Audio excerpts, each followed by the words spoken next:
প্রিয় শিক্ষার্থীবৃন্দ, কেমন আছো তোমরা? আলহামদুলিল্লাহ, ভালো আছেন স্যার? বিশ্বব্যাপী করোনা ভাইরাস মহামারীর কারণে দীর্ঘদিন থেকে শ্রেণীকক্ষে পাঠদান কার্যক্রম বন্ধ থাকায় তোমরা হয়তো অনেকেই শ্রেণীকক্ষে পাঠদান পাচ্ছ না। সুতরাং তোমাদের শ্রেণীকক্ষে বা তোমাদের পড়াশোনার কথা চিন্তা করে কালিহাতী শাহজাহান সিরাজ কলেজ কর্তৃক অনলাইন ক্লাসের ব্যবস্থা করা হয়েছে। সেই অনলাইন ক্লাসে তোমাদের স্বাগত। ইতিপূর্বেই তোমরা হয়তো অনেকগুলো অনলাইন ক্লাসে অংশগ্রহণ করেছো। তারই ধারাবাহিকতায় আজকে আছি আমি তুফাজ্জল হোসেন, প্রভাষক সমাজকর্ম বিভাগ, কালিহাতী শাহজাহান সিরাজ কলেজ। আজকে আমি যেটা তোমাদের আজকে ক্লাসে পড়াবো সেটা হচ্ছে সমাজকর্ম প্রথম পত্রের 6ষ্ঠ অধ্যায়। সমাজকর্ম প্রথম পত্রের 6ষ্ঠ অধ্যায়, types of social work method, অর্থাৎ সমাজকর্ম পদ্ধতি বা ধরনসমূহ।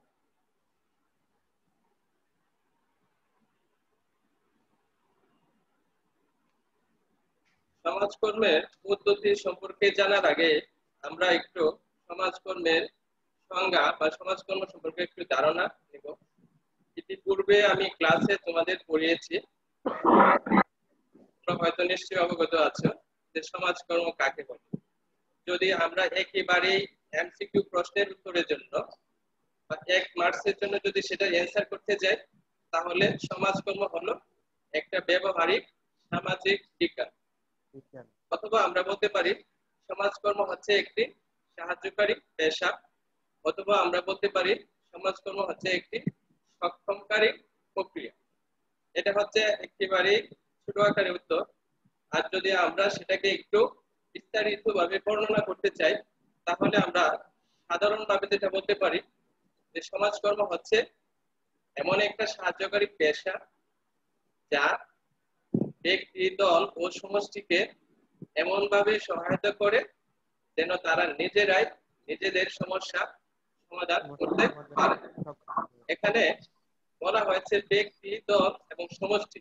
সুতরাং বোঝা যায় যে ব্যক্তি, দল ও সমষ্টি, এখানে 3টা গোষ্ঠীর কথা বলা হয়েছে বা 3টা পর্যায়ের কথা বলা হয়েছে। যখন আমরা সমাজকর্মের ধরন বা পদ্ধতি সম্পর্কে যাব, তখন আমরা ব্যক্তি কেউ পাবো, দল কেউ পাবো এবং সমষ্টিকেও আমরা পাবো। সুতরাং একেবারে সহজ কথা যেটা বলতে গেলে হয়, সমাজকর্ম একটা সাহায্যকারী পেশা। আমরা যদি সাধারণভাবে বলি যে এটা হচ্ছে একটা সাহায্যকারী পেশা যা সমস্যাগ্রস্ত মানুষকে এমন ভাবে সহায়তা করে যেন তারা নিজেরাই নিজেদের সমস্যা সমাধান করতে পারে। সমাজকর্ম সম্পর্কে যদি আমরা বিভিন্ন মনীষী বা দার্শনিকের সংজ্ঞা বিশ্লেষণ করতে যাই, তাহলে আমরা ইতিপূর্বে ক্লাসে পড়েছি অথবা জেনেছি ডব্লিউ.এফ. ফ্রিডল্যান্ডার সমাজকর্ম সম্পর্কে একটি গ্রহণযোগ্য সংজ্ঞা প্রদান করেছেন। ডব্লিউ.এফ. ফ্রিডল্যান্ডার তিনি তার ইন্ট্রোডাকশন টু সোশ্যাল ওয়েলফেয়ার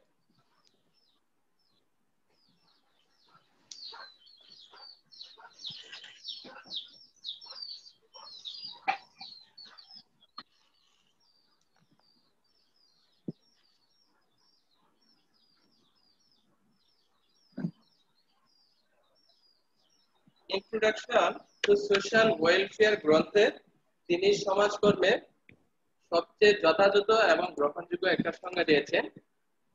সেই সংজ্ঞায় বলা হয়েছে সমাজকর্ম হচ্ছে মানবীয় সম্পর্ক বিষয়ক বৈজ্ঞানিক জ্ঞান ও দক্ষতা ভিত্তিক এক পেশাদার সেবাকর্ম, যা ব্যক্তিগত সামাজিক সন্তুষ্টি ও স্বাধীনতা অর্জনের জন্য এককভাবে অথবা দলীয়ভাবে ব্যক্তিকে সহায়তা করে। আমি আবারও বলছি, ডব্লিউ.এফ. ফ্রিডল্যান্ডার সমাজকর্মের সংজ্ঞায় বলেন সমাজকর্ম হচ্ছে মানবীয় সম্পর্ক বিষয়ক বৈজ্ঞানিক জ্ঞান ও দক্ষতা ভিত্তিক এক পেশাদার সেবাকর্ম, যা ব্যক্তিগত সামাজিক সন্তুষ্টি এবং স্বাধীনতা অর্জনের জন্য এককভাবে অথবা দলীয়ভাবে ব্যক্তিকে সহায়তা করে। এই সম্পর্কে সমাজকর্ম সম্পর্কে আরেকটি সংজ্ঞা তোমরা অবশ্যই ক্লাসে পড়েছো, যে NASW কর্তৃক একটা সংজ্ঞার কথা আমি বলেছিলাম। NASW national association of social workers.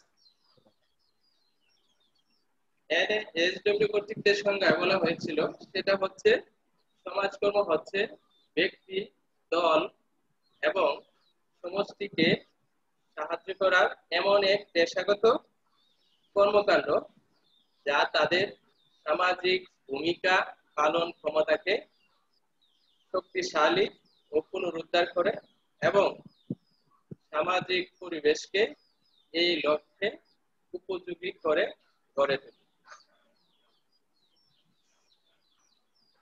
অর্থাৎ ব্যক্তি, দল ও সমষ্টিকে কিভাবে সামাজিক ভূমিকা পালন করা যায় সে ব্যাপারে তাদেরকে সক্ষম করে তোলা, এটাই হচ্ছে কি NASW কর্তৃক সমাজকর্মের সংজ্ঞা। সুতরাং আমরা দুটা প্রামাণ্য সংজ্ঞা পড়লাম, একটা হচ্ছে WF ফ্রিডল্যান্ডার আর একটা হচ্ছে NASW কর্তৃক সংজ্ঞা। উপরোক্ত সংজ্ঞার প্রেক্ষিতে যেটা জানা যায় যে সমাজকর্মের মূল লক্ষ্য এবং উদ্দেশ্য হলো মানুষের সমস্যার সমাধান করে তাকে যথাযথভাবে সামাজিক ভূমিকা পালনে সক্ষম করে গড়ে তোলা। অর্থাৎ একজন মানুষ সমাজে বসবাস করতে গিয়ে তার কি সামাজিক দায়িত্ব বা ভূমিকা আছে সে সম্পর্কে তাকে সচেতন করে তোলে এবং সামাজিক ভূমিকা পালনে তাকে সক্ষম করে গড়ে তোলে। আমরা ইতিপূর্বে ক্লাসে করেছি যে সমাজকর্মের লক্ষ্য উদ্দেশ্যগুলা, তার মধ্যে আজকে আমি কিছু তোমাদেরকে একটু বলবো। সমাজকর্মের লক্ষ্য উদ্দেশ্যের মধ্যে একটা হচ্ছে মানব জীবনের সামগ্রিক কল্যাণ সাধন। অর্থাৎ সমাজকর্ম মানুষের জীবনের সকল দিকের কল্যাণ সাধন করার জন্য চেষ্টা করে। এখানে সকল দিক বলতে মানুষের দৈহিক, শারীরিক, মানসিক, সামাজিক, অর্থনৈতিক, সাংস্কৃতিক, নৈতিক সহ সকল দিকের কথা বলা হয়েছে। 2 নাম্বার সমাজকর্মের লক্ষ্য উদ্দেশ্যের মধ্যে দ্বিতীয় নাম্বার হচ্ছে সামাজিক ভূমিকা পালনে সক্ষম করে তোলা। অর্থাৎ আমরা জানি প্রত্যেকটা মানুষই সমাজে দলবদ্ধভাবে বসবাস করে। সুতরাং সমাজে বসবাস করতে গিয়ে প্রত্যেকটা মানুষেরই সমাজের প্রতি কিছু দায়িত্ব ও কর্তব্য রয়েছে। সুতরাং ব্যক্তি, দল অথবা সমষ্টি যেন তারা সমাজে যথাযথভাবে দায়িত্ব ও কর্তব্য পালন করতে পারে সে ব্যাপারে মানুষকে সক্ষম করে তোলা, এটা হচ্ছে সমাজকর্মের অন্যতম লক্ষ্য ও উদ্দেশ্য। আরেকটা লক্ষ্য উদ্দেশ্য আছে ব্যক্তি এবং পরিবেশের মধ্যে সামঞ্জস্য বিধান। এটি খুবই গুরুত্বপূর্ণ একটি লক্ষ্য উদ্দেশ্য সমাজকর্মের, কারণ আমরা জানি সমাজ প্রতিনিয়তই পরিবর্তন হচ্ছে। সুতরাং এই পরিবর্তনশীল সমাজে মানুষ যেন নিজেকে পরিবেশের সাথে উপযুক্তভাবে সামঞ্জস্য বিধান করতে পারে অথবা খাপ খাইয়ে নিতে পারে, সেজন্য সমাজকর্ম মানুষ এবং পরিবেশের মধ্যে একটা ব্যালেন্স বা ভারসাম্য তৈরি করতে সহায়তা করে। আরেকটি লক্ষ্য উদ্দেশ্য আছে স্বাবলম্বন অর্জনে সহায়তা করা। অর্থাৎ ব্যক্তিকে স্বাবলম্বী হিসেবে গড়ে তোলা। আমরা জানি প্রত্যেকটা মানুষের নিজস্ব কিছু বুদ্ধিমত্তা আছে এবং তার কিছু সুপ্ত প্রতিভা আছে। সুতরাং সুনির্দিষ্ট নির্দেশনা বা প্রশিক্ষণের মাধ্যমে তার এই সুপ্ত প্রতিভাকে জাগিয়ে তুলে তাকে কর্মসংস্থানের মাধ্যমে স্বাবলম্বন অর্জনে সহায়তা করা, সেটা সমাজকর্মের অন্যতম একটা লক্ষ্য উদ্দেশ্য। আরেকটা লক্ষ্য উদ্দেশ্য আছে যে সম্পদের সৎ ব্যবহার। আমরা সবাই জানি এই বাংলাদেশ একটি জনবহুল দেশ। এখানে জনসংখ্যা বৃদ্ধির হার খুবই বেশি। আমাদের দেশের মানুষের সম্পদের তুলনায় সমস্যা অধিক, অর্থাৎ আমাদের সমস্যা হচ্ছে ঘুষের এবং সম্পদ হচ্ছে শোষের। তাই সীমিত সম্পদ দিয়ে কিভাবে আমাদের বহুমুখী বা বহুবিধ চাহিদা পূরণ করা যায় সেই লক্ষ্যে সমাজকর্ম ব্যক্তি, দল ও সমষ্টির সম্পদের সদ্ব্যবহারের প্রতি গুরুত্ব আরোপ করে। সমাজকর্মের আরেকটি অন্যতম লক্ষ্য উদ্দেশ্য হচ্ছে জনগণের অংশগ্রহণ নিশ্চিত করা। জনগণের অংশগ্রহণ নিশ্চিত করা মানে ব্যক্তি, দল ও সমষ্টিগত পর্যায়ে যখন কোনো সমস্যা দেখা দেয় তখন ওই সমস্যার সমাধানের জন্য সর্বোত্তম পন্থা বা পদ্ধতি হচ্ছে সমস্যার সমাধানে যারা সমস্যায় আক্রান্ত তাদেরকে সমস্যার সমাধানে অংশগ্রহণ নিশ্চিত করা। যেহেতু সমাজকর্ম কি করে সমস্যাগ্রস্ত মানুষের সমস্যা সমাধানে এমনভাবে ব্যক্তি, দল ও সমষ্টিকে সহায়তা করে যেন তারা নিজেরাই নিজেদের সমস্যার সমাধান করতে পারে। সুতরাং জনগণের অংশগ্রহণ নিশ্চিত ব্যতীত কারো সমস্যার সমাধান করা সম্ভব হবে না। এই ছিল মোটামুটি সমাজকর্মের লক্ষ্য ও উদ্দেশ্য।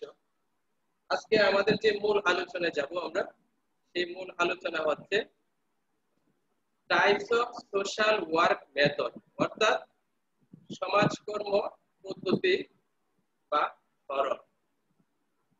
আমি তোমাদেরকে সমাজকর্ম পদ্ধতি ধরনগুলো বিশ্লেষণ করার আগে একটু বলে নিতে চাই যে সোশ্যাল ওয়ার্ক মেথড আজকে যেটা ক্লাসের মূল আলোচ্য বিষয়, আমি বোর্ডে লিখে দিচ্ছি।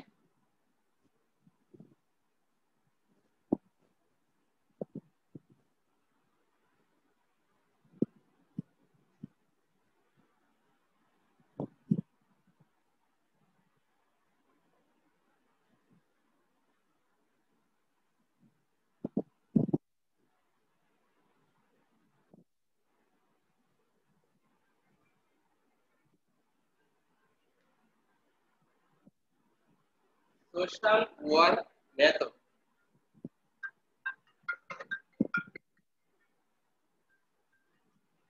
এখানে মেথড শব্দটি গ্রিক শব্দ মেটা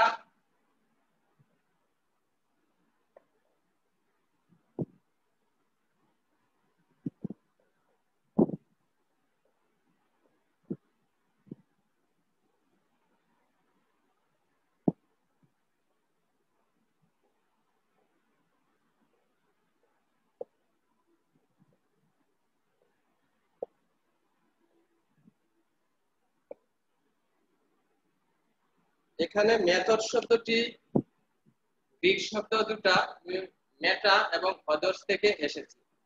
মেটা অর্থ হচ্ছে সুশৃঙ্খল এবং অদর্স শব্দের অর্থ হচ্ছে উপায়, অর্থাৎ সুশৃঙ্খল উপায়ে কাজ সম্পাদনের প্রক্রিয়াকে বলা হয় পদ্ধতি। সোশ্যাল ওয়ার্ক মেথড এর অর্থ হচ্ছে সমাজকর্ম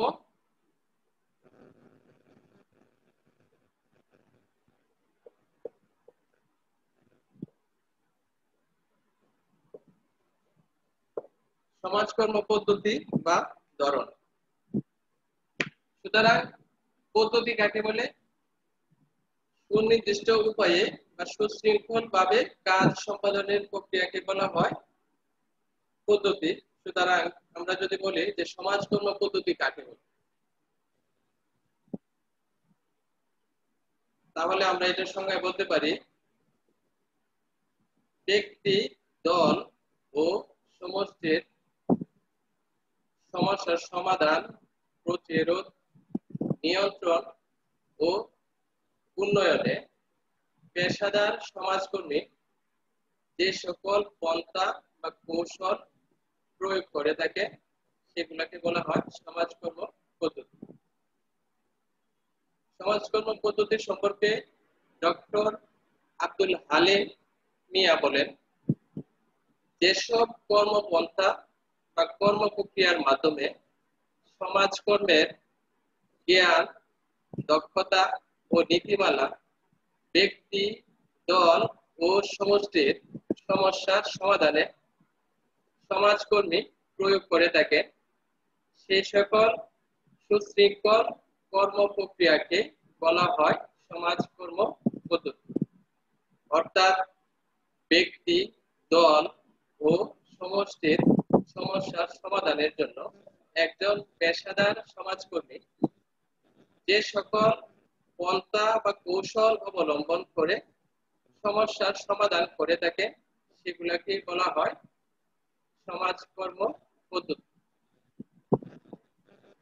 সুতরাং আমরা সংজ্ঞা থেকেই বুঝতে পেরেছি যে সমাজকর্ম মূলত ব্যক্তি, দল ও সমষ্টির সমস্যা সমাধানে সহায়তা করে।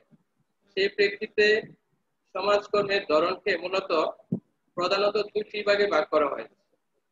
যদি আমরা পরীক্ষায় আসে যে সমাজকর্ম পদ্ধতি কয়টি, তাহলে আমরা উত্তর করব যে সমাজকর্ম পদ্ধতি প্রধানত দুইটি। একটি হচ্ছে মৌলিক পদ্ধতি আর একটা হচ্ছে সহায়তাকারী পদ্ধতি। আমি সমাজকর্মের ধরন বা পদ্ধতিগুলা বোর্ডে লিখে দিচ্ছি তোমাদের সুবিধার্থে।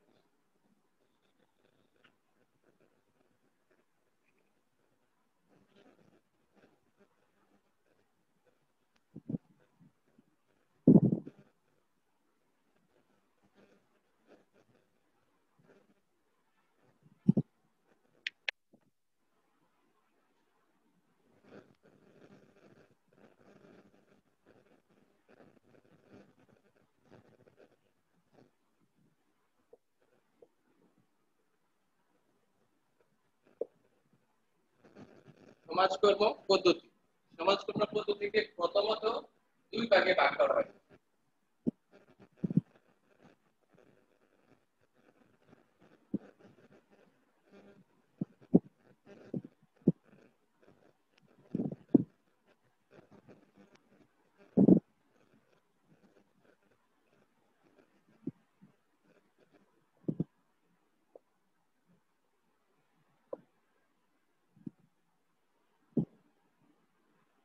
সমাজকর্ম পদ্ধতিকে প্রথমত দুই ভাগে ভাগ করা হয়েছে, একটা হচ্ছে মৌলিক পদ্ধতি আর একটা হচ্ছে সহায়ক পদ্ধতি।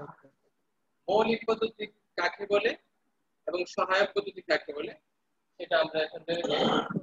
মৌলিক পদ্ধতি হচ্ছে সমাজকর্মের এমন একটি পদ্ধতি যে পদ্ধতিগুলি ব্যক্তি, দল ও সমষ্টির সমস্যার সমাধানে প্রত্যক্ষভাবে বাস্তব ক্ষেত্রে প্রয়োগ করা, অর্থাৎ ব্যক্তি, দল ও সমষ্টির সমস্যা সমাধানের জন্য সমাজকর্মের যে পদ্ধতিগুলো বাস্তব ক্ষেত্রে প্রয়োগ করা হয় সেগুলো কি বলা হয় সমাজকর্মের মৌলিক পদ্ধতি।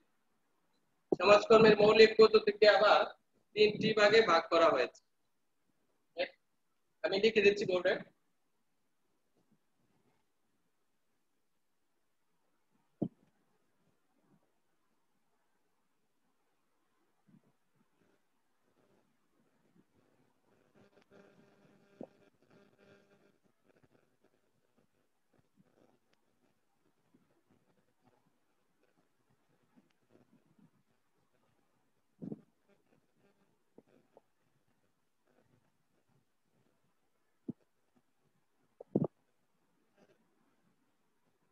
সমাজকর্মের মৌলিক পদ্ধতিকে আবার তিনটি ভাগে ভাগ করা হয়েছে। একটা হচ্ছে ব্যক্তি সমাজকর্ম, দুই নাম্বার হচ্ছে দল সমাজকর্ম, তিন নাম্বার হচ্ছে সমষ্টি সমাজকর্ম। দল সমাজকর্মকে বলা হয় সোশ্যাল ক্যাজুয়াল,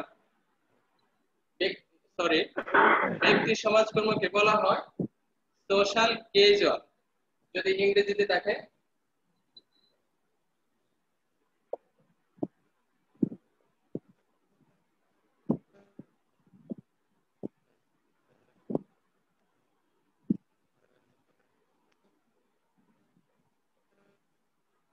ব্যক্তি সমাজকর্ম হচ্ছে সোশ্যাল কেজ ওয়ার্ক, দল সমাজকর্ম হচ্ছে সোশ্যাল গ্রুপ ওয়ার্ক, আর সমষ্টি সমাজকর্ম হচ্ছে কমিউনিটি সোশ্যাল ওয়ার্ক।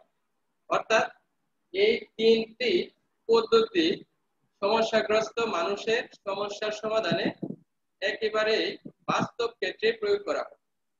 তাহলে আমরা যেটা জানলাম, সমাজকর্ম পদ্ধতিকে প্রথমত দুটি ভাগে ভাগ করা যায়। একটা হচ্ছে মৌলিক পদ্ধতি আর একটা হচ্ছে সহায়তাকারী পদ্ধতি। মৌলিক পদ্ধতি হচ্ছে মানুষের সমস্যার সমাধানে সমাজকর্মীগণ এই মৌলিক পদ্ধতিগুলোকে সরাসরি বাস্তব ক্ষেত্রে প্রয়োগ করেন। আর সহায়তাকারী পদ্ধতি হচ্ছে মৌলিক পদ্ধতি বাস্তবায়ন করার ক্ষেত্রে যে পদ্ধতিগুলা সহায়তা প্রদান করা হয় সেই পদ্ধতিগুলাকে বলা হয় সহায়ক পদ্ধতি। অর্থাৎ ব্যক্তি, দল ও সমষ্টি এই তিনটি সমস্যা এই তিনটি পদ্ধতি প্রয়োগ করতে বা এই তিনটি পদ্ধতিকে সহায়তা করতে মূলত সহায়ক পদ্ধতিগুলা, সমাজকর্মের সহায়ক পদ্ধতিগুলা ব্যবহার করা হয়। তোমরা ইতিমধ্যে বোর্ডে দেখেছো যে ব্যক্তি, দল ও সমষ্টি এই তিনটি হচ্ছে সমাজকর্মের মৌলিক পদ্ধতি। আরো তিনটি পদ্ধতি আছে যেটি হচ্ছে সহায়ক পদ্ধতি। সমাজকর্মের সহায়ক পদ্ধতি হচ্ছে তিনটি। এক নাম্বার হচ্ছে সোশ্যাল ওয়েলফেয়ার অ্যাডমিনিস্ট্রেশন, অর্থাৎ সমাজ কল্যাণ প্রশাসন।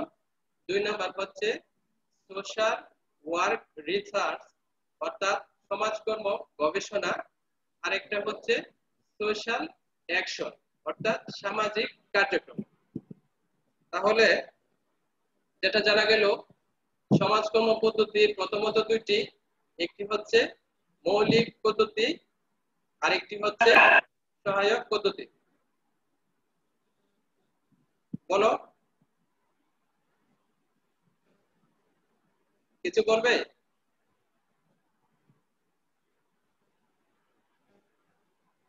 মৌলিক পদ্ধতি তিনটি, সহায়ক পদ্ধতিও তিনটি। সহায়ক পদ্ধতি তিনটি কি কি আমি বোর্ডে লিখে দিচ্ছি।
তোমরা বোর্ডে দেখতে পাচ্ছ যে সমাজকর্ম পদ্ধতি প্রথমত দুইটি, একটি মৌলিক পদ্ধতি আর একটি সহায়ক পদ্ধতি।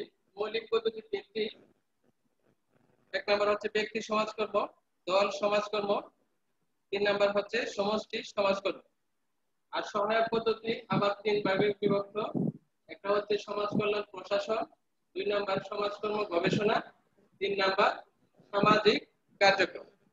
আজকে আমরা যেটা পড়ব সমাজকর্মের একেবারেই মৌলিক পদ্ধতি এবং প্রাচীন পদ্ধতি। ব্যক্তি সমাজকর্ম কাকে বলে, ব্যক্তি সমাজকর্মের উপাদান কি? আমার কথা কি শুনতে পাচ্ছ? জি স্যার। ব্যক্তি সমাজকর্ম কাকে বলে, আমরা আজকে শুধু সমাজকর্মের মৌলিক পদ্ধতি এই ব্যক্তি সমাজকর্ম নিয়ে একটু আলোচনা করব। খুবই গুরুত্বপূর্ণ, সেটা তোমাদের সমাজকর্মের প্রথম পত্রের 6ষ্ঠ অধ্যায়ে আছে। ব্যক্তি সমাজকর্ম কাকে বলে এবং তার উপাদান কি, খুবই গুরুত্বপূর্ণ। তোমরা জানো ইতিপূর্বে আমি বলেছি যে ব্যক্তি সমাজকর্ম হচ্ছে একটা সমাজকর্মের মৌলিক পদ্ধতির একটি পদ্ধতি। তাহলে আমরা বলতে পারি সংজ্ঞায় যে ব্যক্তি সমাজকর্ম সমাজকর্মের এমন একটি মৌলিক পদ্ধতি যা সমস্যাগ্রস্ত মানুষকে এমনভাবে সহায়তা করে যেন সমস্যাগ্রস্ত ব্যক্তি তার নিজের সুপ্ত প্রতিভা ও সম্পদ যথাযথ ব্যবহারের মাধ্যমে নিজেই নিজের সমস্যা সমাধান করতে পারে এবং যথাযথভাবে সামাজিক ভূমিকা পালন করতে পারে। সংজ্ঞা থেকে যেটা বোঝা গেল যে ব্যক্তি সমাজকর্ম পদ্ধতি মূলত সমস্যাগ্রস্ত একজন ব্যক্তিকে নিয়ে আলোচনা করে, সেখানে সমস্যাগ্রস্ত ব্যক্তিকে এমনভাবে সহায়তা করবে যেন সমস্যাগ্রস্ত ব্যক্তির তার নিজস্ব জ্ঞান দক্ষতা এবং তার সম্পদ দ্বারা সে যেন নিজেই তার নিজের সমস্যার সমাধান করতে পারে এবং যথাযথভাবে সামাজিক ভূমিকা পালনে সক্ষম হয়ে ওঠে।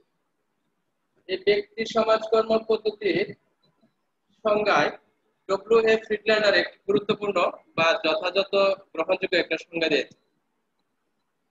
আমরা ইতিপূর্বেই বলেছি বা জেনেছি ডব্লিউ.এ. ফ্রিডল্যান্ডার তার একটি বিখ্যাত বইয়ের নাম ইন্ট্রোডাকশন টু সোশ্যাল ওয়েলফেয়ার। তিনি তার এই বইয়ে ব্যক্তি সমাজকর্মের সঙ্গে বলেন ব্যক্তি সমাজকর্মের এমন একটি মৌলিক পদ্ধতি যাতে সমস্যাগ্রস্ত মানুষকে সামাজিক ভূমিকা পালনে শক্তিশালী হিসেবে সামাজিক ভূমিকা পালনে তাকে সক্ষম হিসেবে গড়ে তোলে।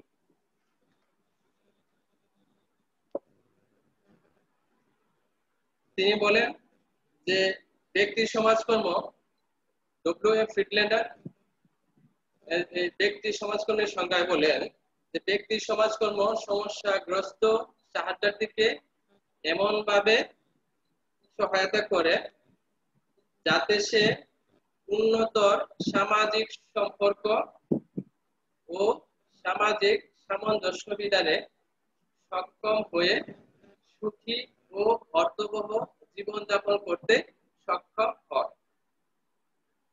একেবারে একটু কঠিন, তারপরও যেটা তোমাদেরকে একেবারে সহজভাবে জেনে রাখার জন্য যেটা বলবো, আমরা একেবারে সাধারণভাবে সংজ্ঞায় বলতে পারি যে ব্যক্তি সমাজকর্ম হচ্ছে সমাজকর্মের একটা মৌলিক পদ্ধতি যা সমস্যাগ্রস্ত ব্যক্তিকে এমনভাবে সহায়তা করে যাতে সমস্যাগ্রস্ত ব্যক্তি তার নিজের সমস্যা নিজেই সমাধান করতে সক্ষম হয়ে ওঠে। এই ছিল ব্যক্তি সমাজকর্ম সংজ্ঞা। এই ব্যক্তি সমাজকর্ম পদ্ধতি যখন একজন পেশাদার সমাজকর্মী কারো ব্যক্তিগত সমস্যা সমাধানের জন্য প্রয়োগ করেন, সেক্ষেত্রে এই পদ্ধতি প্রয়োগ করতে গিয়ে 5টি উপাদানের কথা বলা হচ্ছে। এখন আমরা যেটা পড়বো যে ব্যক্তি সমাজকর্মের 5টি উপাদান আছে, সেই 5টি উপাদান কি কি আমি তোমাদের সুবিধার জন্য বোর্ডে লিখে দিচ্ছি।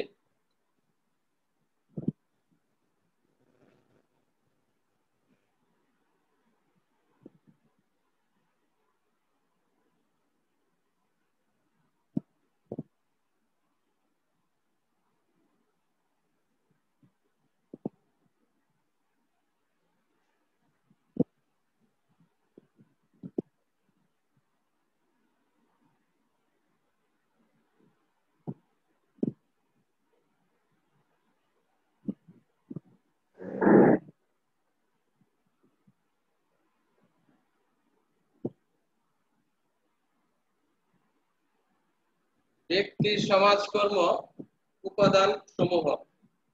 ব্যক্তি সমাজকর্মের উপাদান সমূহ ব্যাপারে হেলেন হ্যারিস বার্ম্যান, যাকে সংক্ষেপে বলা হয় H.H. বার্ম্যান,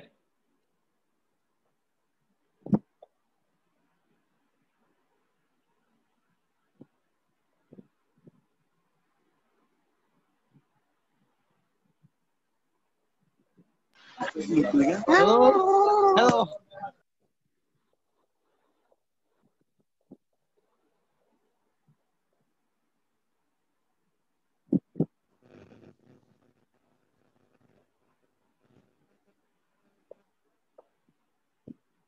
হেলেন হ্যারিস পারম্যান, যাকে সংক্ষেপে বলা হয় এইচ পারম্যান, তিনি ব্যক্তি সমাজকর্মের উপাদান সমূহকে নিয়ে একটি ইংরেজি টাইটেল দিয়েছেন।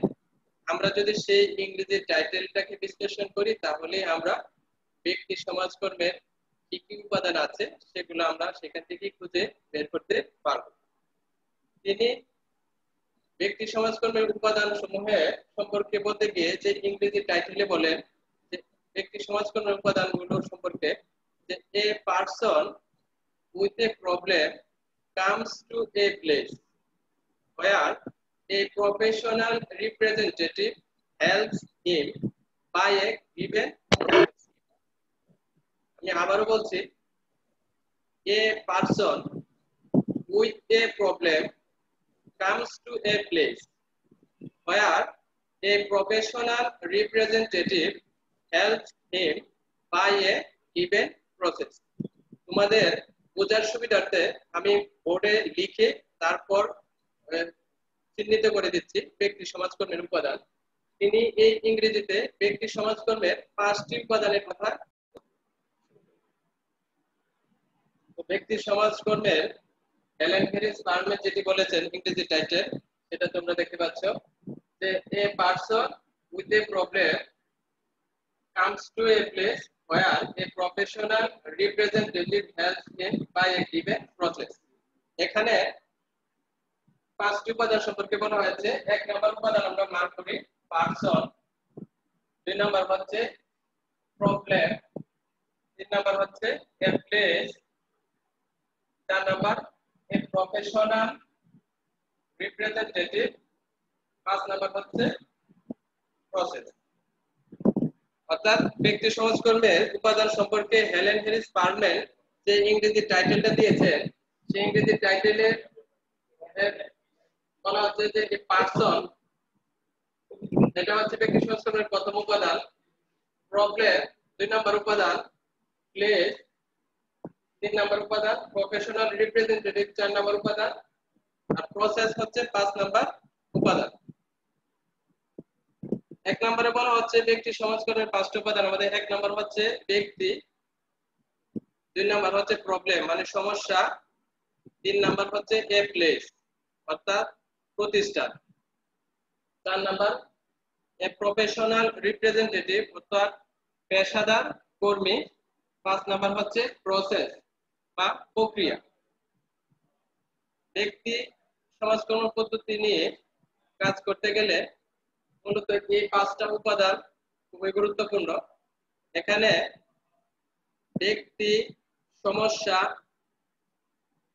স্থান, পেশাদার প্রতিনিধি এবং প্রক্রিয়া, এই 5টা বিষয় নিয়ে এই ব্যক্তি সমাজকর্ম পদ্ধতি প্রয়োগ করা হয়। এখানে ব্যক্তি বলতে সমস্যাগ্রস্ত ব্যক্তিকে বোঝানো হয়েছে, আর সমস্যা বলতে এখানে যিনি একজন পেশাদার সমাজকর্মীর কাছে সাহায্য বা সহযোগিতার জন্য আসবেন, হয়তো তার কোনো না কোনো একটা প্রবলেম আছে, সেই প্রবলেমের কথা বলা হয়েছে। 3 নম্বর বলা হচ্ছে প্লেস বা স্থান, এখানে স্থান বলতে প্রতিষ্ঠান বা এজেন্সির কথা বলা হয়েছে, যেখানে সমস্যাগ্রস্ত ব্যক্তি সাহায্য সহযোগিতার জন্য একজন পেশাদার প্রতিনিধির কাছে বা পেশাদার সমাজকর্মীর কাছে আসেন। 4 নম্বর বলা হচ্ছে প্রফেশনাল রিপ্রেজেন্টেটিভ অর্থাৎ সমস্যাগ্রস্ত ব্যক্তি যখন কোনো সমস্যা নিয়ে আসেন, তার সমস্যা যিনি সমাধানের চেষ্টা করেন তাকে বলা হয় কি প্রফেশনাল রিপ্রেজেন্টেটিভ অর্থাৎ পেশাদার প্রতিনিধি। আমরা এখানে পেশাদার প্রতিনিধি বলতে আমরা পেশাদার সমাজকর্মীকে বুঝতে পারি। আর সর্বশেষ যে উপাদান সেটা হচ্ছে প্রসেস। এখানে প্রসেস বলতে প্রক্রিয়া, প্রসেস বলতে বোঝানো হচ্ছে কোন প্রক্রিয়ার মাধ্যমে একজন পেশাদার সমাজকর্মী সমস্যাগ্রস্ত ব্যক্তিকে সাহায্য সহযোগিতা করবেন বা তার সমস্যা সমাধানের বিষয়ে পদক্ষেপ গ্রহণ করবেন। এই মূলত ছিল ব্যক্তি সমাজকর্মের 5টি উপাদান।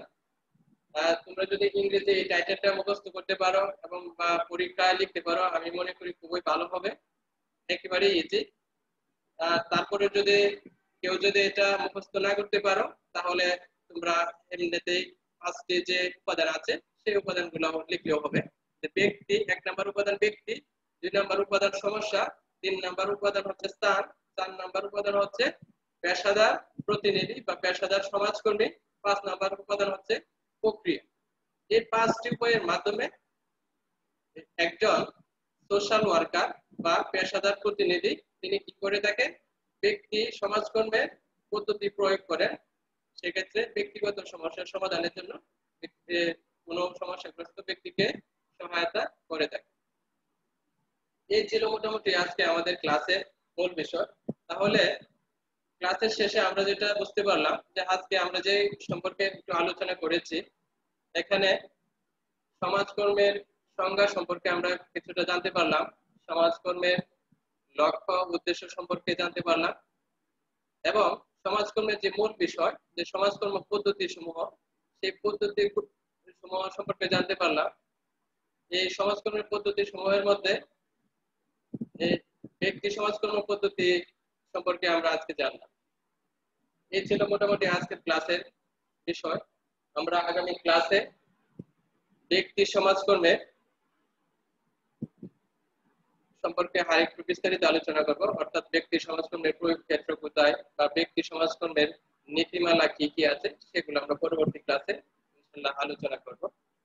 তোমরা নিশ্চয়ই জানো যে করোনা ভাইরাসের কারণে ক্লাসে শ্রেণীকক্ষের কার্যক্রম বন্ধ আছে, সুতরাং আমি আশা করব তোমরা বাসায় থেকেই এই পড়াশোনাটা চালিয়ে যাবে, যেহেতু আমরা অনলাইনের মাধ্যমে তোমাদেরকে ক্লাসের কিছুটা হলেও ধারণা দিতে পারছি। তোমরা ক্লাসে বাসায় থেকেই পড়াশোনাটা চালিয়ে যাবে, অন্তত দিনে 3-4 ঘন্টা হলেও পড়বে এবং অযথায় বাইরে ঘোরাফেরা করবে না। সবাই ভালো থাকো, সুস্থ থাকো, আল্লাহ হাফেজ।